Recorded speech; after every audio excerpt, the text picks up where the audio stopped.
Hello dear student, this is Amin sir and you're watching technical preparation. So let us start with some numerical related to AC theory. यानी कि आखिरी video में जो हमने related हम numerical देख लेते हैं कि क्या है और कैसे सॉल्व करना है। तो मैं यहाँ पर आपको कुछ फ्रीक्वेंसी और टाइम पीरियड रिलेटेड कुछ न्यूमेरिकल कराऊंगा, तो वो नोट कर लेंगे फटाफट। जैसा कि हमें पता है कि फ्रीक्वेंसी और टाइम पीरियड का जो रिलेशन है वो इनवर्स है, तो सबसे पहले तो आप ये टर्म याद रखेंगे। तो सबसे पहला क्वेश्चन देखते हैं कि इंडिया में उत्पन्न होने वाली फ्रीक्वेंसी का टाइम पीरियड कितना होता है या पीरियोडिक टाइम बताओ। तो यहाँ पर हमें पता है कि जो फ्रीक्वेंसी हमारे पास है वो 50 हर्ट्ज है, यानी 50 हर्ट्ज फ्रीक्वेंसी है। अब हमें यहाँ पे पीरियोडिक टाइम कैलकुलेट करना है। How will we calculate it? So we very well know about the relation between frequency and periodic time, f equal to 1 upon में t. So यहाँ पर हम क्या करेंगे, सीधा सा एक रिलेशन लिखेंगे। अगर ये होता है तो इसका टाइम पीरियड जो है 1 अपॉन एफ भी तो हो सकता है ना। तो सीधा सा हम यहाँ पर वैल्यू लगा देंगे 1 अपॉन में 50 और ये बन जाएगा 50 को जब 1 से डिवाइड करेंगे तो ओहो वैल्यू क्या लेंगे, पॉइंट लगा के 0 लेंगे। अभी भी छोटा है तो एक 0 और ले लेंगे। तो यहाँ पर अब ये आ जाएगा आपका 0.2 सेकेंड्स और 20 मिली सेकेंड्स, 20 मिली सेकेंड्स। तो ये आपको जो है रिलेशन याद होना चाहिए। ये हमने इसको सेकंड को मिली में कन्वर्ट कर दिया, ये वैल्यू थोड़ी अच्छी लग रही है इसलिए, और कोई चक्कर नहीं है। तो फटाफट से इसको नोट करेंगे। तो लास्ट टाइम हमने जो ये ग्राफ पढ़ा था उसमें कुछ ऐसा था कि मान लीजिए ये ग्राफ था, ये हमारा जो है फ्रीक्वेंसी का एक ग्राफ था जिसमें 0, 90 डिग्री, 180 डिग्री और 360 डिग्री। यानी कि अगर क्वेश्चन ऐसा ना आए, ये हमारा फर्स्ट क्वेश्चन था, सेकंड पूछ रहा हूं। अगर क्वेश्चन में आपसे ये पूछता है कि बताओ जब फ्रीक्वेंसी ने हाफ साइकिल कंप्लीट किया या इनडायरेक्टली कहे कि 180 डिग्री जो है कंप्लीट किया, तो उसमें कितना टाइम पीरियड लगा, तो उसको भी निकालने का आपको तरीका पता होना चाहिए। यार सीधी सी बात है, जब कंप्लीट का 20 मिली सेकेंड लगा, कंप्लीट में ये 50 हर्ट्ज होता है साइकिल में, तो जब कंप्लीट का 50 हर्ट्ज लगा तो 180 का यानी कि हाफ का कितना लगेगा, 10 मिली सेकेंड। तो ये साथ साथ नोट करते रहेंगे। अब ये पूछ रहा है कि पीक टू पीक का पीरियोडिक टाइम कैलकुलेशन बता दो। पीक का मतलब क्या होता है, मैक्सिमम पॉइंट। जैसे कि मैं आपको ग्राफ बना के दिखाता हूँ, लास्ट टाइम मैं आपको डेफिनेशंस में बता चुका हूँ। मान लीजिए कि हमारा ये साइनसॉइडल वेव का जो एक ग्राफ है, तो यहाँ पे क्या होगा कि इसका मैक्सिमम पॉइंट ये है और इसका मैक्सिमम पॉइंट ये है, यानी कि एक 90 डिग्री और ये 270 डिग्री और यहाँ पे 360 डिग्री और ये था हमारा 180 डिग्री। यदि हम इसे रेडियन में लिखेंगे तो ये हमारा होता है π/2, ये होता है पाई। ये रेडियन भी मैं आपको साथ साथ बता रहा हूं क्योंकि कहीं भी कैसे भी पूछा जा सकता है। 270 हमारा होता है 3π/2 और उसी के साथ साथ 360 जो है वो 2π होता है। तो आपको रेडियन और डिग्री दोनों में ही पता होना चाहिए, तो फटाफट से आप नोट करेंगे। तो यदि हमारा पीक से पीक का क्वेश्चन है तो आपको उसमें एक वैल्यू ये भी पता होना चाहिए कि ये पीक से पीक पहुंच कब रहा है, यानी कौन से एंगल पे पीक से पीक कंप्लीट कर रहा है। बहुत छोटी सी बात है यार, हमारे सामने दिख रहा है, एक पीक वैल्यू ये हो गई, एक पीक वैल्यू ये हो गई। यानी कि अब आपका यहाँ पे नोट करके एक पॉइंट और भी आप लिख सकते हैं कि in a complete cycle peak to peak value is first is 90 degree and another is 270 degree. यानी कि जो पीक वैल्यू होती है साइन वेव में वो एक 90 डिग्री पर होती है और एक 270 डिग्री पर होती है। Radian value are also given π/2 and 3π/2। तो यहाँ पर आपको अधिकतम से अधिकतम का भी पता लग गया और पीक से पीक का भी पता लग गया। लेकिन क्वेश्चन अभी हमारा इनकम्प्लीट है, पीक से पीक का पीरियोडिक टाइम जो है वो कैलकुलेट करना है। देखिए, तो अब यहाँ पे थोड़ा सा माइंडसेट चेंज होता है, यार ये कैसे कैलकुलेट होगा। मैं आपको ऑप्शन देता हूँ, अपना माइंड यूज करें सबसे पहले। तो यहाँ पर ए ऑप्शन है 5 मिली सेकेंड और बी ऑप्शन है 10 मिली सेकेंड सी ऑप्शन है 15 मिली सेकेंड और डी ऑप्शन है 20 मिली सेकेंड्स। बताइए, क्वेश्चन दोबारा से समझ लीजिए। पीक टू पीक कवर करने में, यानी इंडियन फ्रीक्वेंसी के according peak to peak cover करने में कितना पीरियोडिक टाइम लगेगा? अरे इतना सिंपल तो है, इसमें बस दिमाग घुमा रखा है, कुछ भी नहीं पूछा हुआ यार। मुझे अभी मैंने हाफ साइकिल का आपको कितना बताया था? 10 मिली सेकेंड बताया था ना, और कंप्लीट साइकिल का कितना था? 20 मिली सेकेंड। ओके, तो सर ये चीज तो मुझे पता है, लेकिन उसने क्या पूछा है? पीक से पीक का। ये ले भाई, ये हो गया पीक से पीक, ठीक है, कोई दिक्कत नहीं है। जब मुझे पता है, ध्यान से समझना इस कॉन्सेप्ट को, बहुत ईजी है। यहां से यहां तक जो है टाइम कैलकुलेशन 20 मिली सेकेंड है, और हाफ साइकिल का कैलकुलेशन 10 मिली सेकेंड है। ओके, तो यहां से यहां तक का 5 हो गया, और वैसे ही यहां से यहां तक का 5 मिली सेकेंड हो गया। सेम यहां से यहां तक का 5, और सेम यहां से यहां तक का 5 मिली सेकेंड, यानी 20 मिली सेकेंड्स को we are dividing into 4 parts. तो ये आपको क्लियरली दिख रहा होगा। Now we are easy to calculate. अब ये कितना है? 5 मिली सेकेंड, ये कितना है? 5 मिली सेकेंड, दोनों को मिलाया तो क्या हुआ? 10 मिली सेकेंड्स।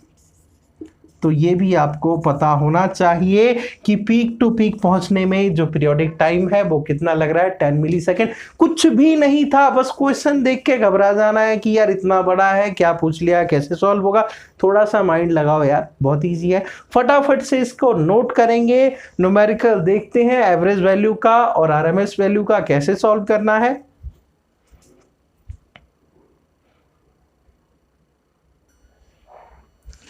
तो यहां पर आप एवरेज वैल्यू और आरएमएस वैल्यू के कुछ न्यूमेरिकल देख लेते हैं, यानी कि औसत मान और आरएमएस मान का जो न्यूमेरिकल है। लेकिन उससे पहले आपको नोट कर लेना है, क्या नोट कर लेना है कि average value of a AC cycle is 0.636 into maximum value, और the RMS value is 0.707 into maximum.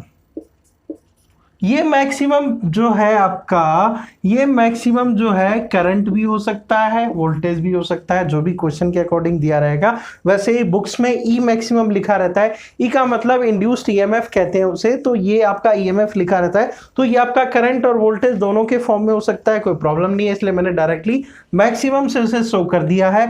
और आरएमएस वैल्यू भी मैं आपको बता रहा हूं, तो ये भी आपको याद रखना है। उसके साथ साथ आपको याद रखना है कि पीक फैक्टर कितना होता है? √2। यानी कि अगर कभी भी पीक फैक्टर पूछता है तो उसमें आपको √2 वैल्यू जरूर पता होनी चाहिए। और ये अभी हम क्वेश्चंस में देखेंगे कि कैसे इसको जो है क्वेश्चंस पूछा जाता है या क्या इस पे क्वेश्चंस बनते हैं। तो ये 3 पॉइंट्स फटाफट से नोट करेंगे।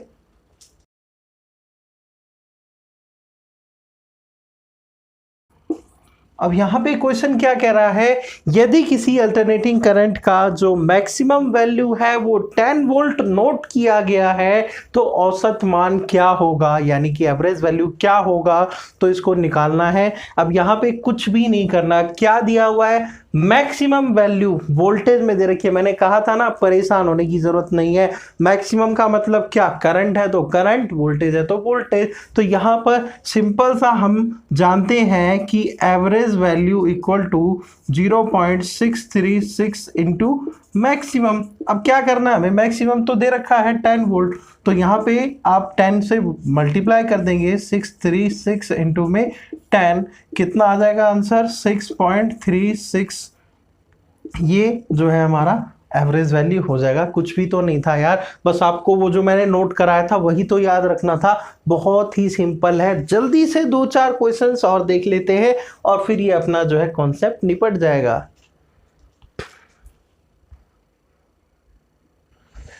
क्वेश्चन वही है, थोड़ा सा चेंज करते हैं। क्या चेंज करेंगे इसमें? यदि किसी अल्टरनेटिंग का मैक्सिमम वैल्यू 10 वोल्ट नोट किया गया तो कंप्लीट साइकिल का एवरेज वैल्यू फाइंड करें। एवरेज वैल्यू फाइंड करें।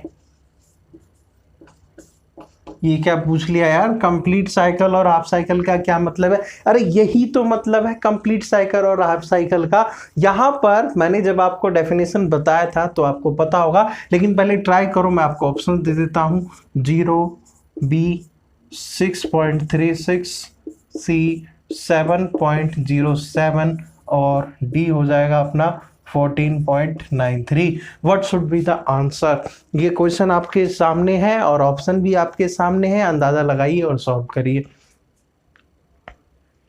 मेरे भाई बहुत छोटी सी बात है, मैंने आपको क्या बताया था कि एवरेज साइकिल, एवरेज वैल्यू जो है वो हमेशा हाफ साइकिल के लिए होगी। Even the half cycle will be positive और half cycle will be negative. या तो आप इस हाफ साइकिल का एवरेज वैल्यू निकाल सकते हैं या फिर आप इस हाफ साइकिल का एवरेज वैल्यू निकाल सकते हैं। यानी कि कंप्लीट साइकिल का जो है एवरेज वैल्यू क्या होगा? 0, क्योंकि सेम वैल्यू को जब हम माइनस करेंगे तो आंसर क्या आएगा?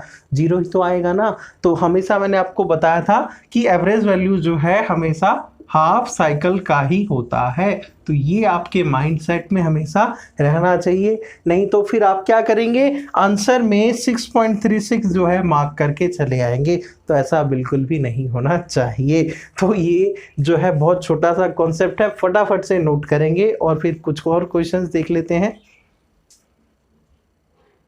नेक्स्ट क्वेश्चन देखते हैं। यदि किसी अल्टरनेटिंग करंट का, यानी जो एसी में जो ग्राफ बन रहा है, उसका एवरेज वैल्यू यानी कि औसत मान जो है वो 63.6 वोल्ट जो है, मतलब एवरेज वैल्यू जो है 63.6 जो है मेजर किया गया। Now we have to find what should be the RMS value, what should be the RMS value. तो अब इसने क्या किया, बहुत चालाकी से क्वेश्चन बनाया कि भाई एवरेज वैल्यू देके आरएमएस वैल्यू पूछ लिया। अब सर यहाँ पे क्या करें, दोनों की इक्वेशंस तो अलग अलग होती है, कोई बात नहीं। अब यहाँ पे आप छोटी सी बात को नोट करो कि आरएमएस मान जो होता है वो कितना होता है? 0.707 मैक्सिमम आरएमएस मान होता है, ये मैं आपको बता चुका हूं। यानी हमारे पास क्या है, एवरेज वैल्यू है और क्या चाहिए हमें, मैक्सिमम, हमें क्या चाहिए, आरएमएस वैल्यू जो है बतानी है। यानी बहुत सिंपल सी बात है, अगर मुझे इसमें से मैक्सिमम का पता लग जाए, यदि मुझे इसमें से मैक्सिमम का पता लग जाए तो we are easy to find RMS value. देखते हैं कैसे करना है, बहुत इजी है यार। तो एवरेज वैल्यू कितना होता था, एवरेज वैल्यू सर होता था 0.636 इनटू में मैक्सिमम होता था। एवरेज वैल्यू कितना दे रखा है, 63.6 अपॉन में ये इधर आ जाएगा, डिवाइड हो जाएगा 0.636 इक्वल टू मैक्सिमम वैल्यू।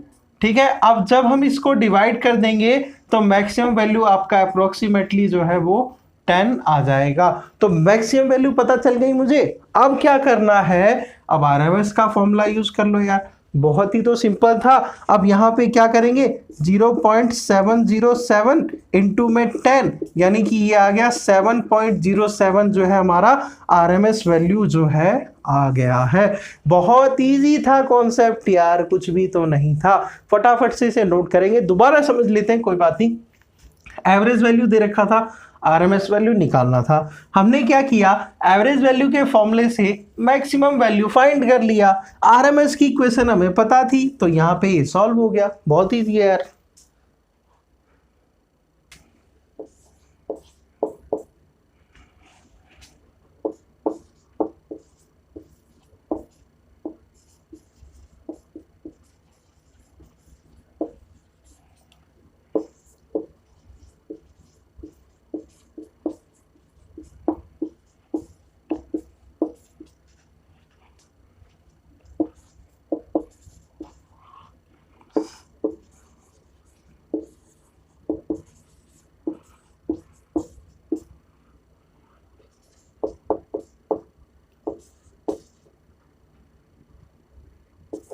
अब यहाँ पर क्वेश्चन देख लेते हैं। एसी के वोल्ट मीटर में 14.08 वोल्टेज जो है शो हो रहा है। We need to find RMS value. बहुत ही आसान क्वेश्चन है यार, देखते ही आंसर आप पता होना चाहिए इसका। तो चलिए मैं यहाँ पर आपको ऑप्शन दे देता हूँ। ऑप्शन ए इज 0.707 इंटू में 14.08 और option B is 14.008, option C is 0.9863 और ऑप्शन डी इज 14.08.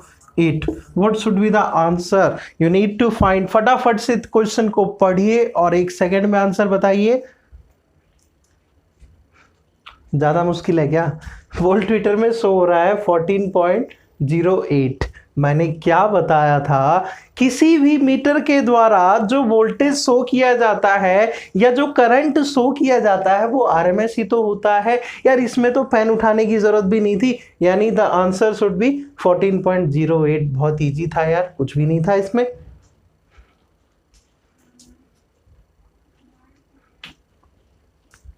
अब यहां पर नोट करके आप एक पॉइंट लिख लेंगे, यानी कि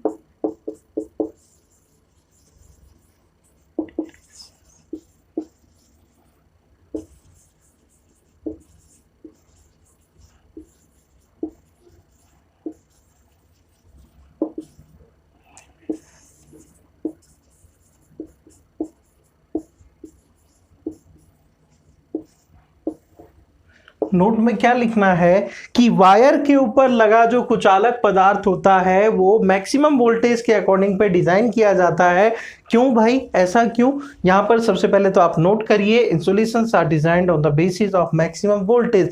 ऐसा इसलिए क्योंकि जब वायर बनाते वक्त उसे टेस्ट करते हैं, भाई एसी ही तो है, कभी वैल्यू मैक्सिमम हो रही है, कभी वैल्यू मिनिमम हो रही है। हो सकता है कि कभी वैल्यू जो है डिजाइन किए हुए से थोड़ा ऊपर चला जाए तो क्या वायर ब्रेक डाउन हो जाएगा? नहीं, ऐसा कुछ भी नहीं है। यानी कि वो थोड़ा बहुत दिए गए वोल्टेज से मैक्सिमम वोल्टेज को एडजस्ट कर सकता है, और ये कई बार क्वेश्चंस में पूछा जाता है, तो ये आपको पता होना चाहिए। और साथ ही साथ आप ये भी लिख लेंगे कि जो मेजर्ड वोल्टेज होता है वो क्या होता है, वो आपका आरएमएस वैल्यू होता है। मीटर्स में चाहे वो वोल्ट मीटर हो, एम्पेयर मीटर हो, वो जो मेजर्ड वोल्टेज होता है वो आपका आरएमएस वोल्टेज होता है। तो फटाफट से इसे नोट कर लेंगे। तो ये था आज के वीडियो का कुछ न्यूमेरिकल पॉइंट। एसी थ्योरी में अभी जानने के लिए बहुत कुछ बचा हुआ है, यानी कि नेक्स्ट वीडियो में मिलते हैं एक्टिव लोड, कैपेसिटिव लोड और रेजिस्टिव लोड के साथ ही पढ़ेंगे लीडिंग और लैगिंग फैक्टर। तो इसी तरह के बेहतरीन अपडेट्स के बारे में जानकारी लेंगे हम। जो भी आपको समझ में नहीं आया है कमेंट बॉक्स में लिखिए, या न्यूमेरिकल बहुत सारे ट्राई करिए। जहां भी प्रॉब्लम आएगा आप हमें व्हाट्सएप कर सकते हैं, कोई बात नहीं है। तो इसी तरह से बेहतर तैयारी करते रहिए और मिलते हैं नेक्स्ट वीडियो में। तब तक के लिए देखते रहिए टेक्निकल प्रिपरेशन।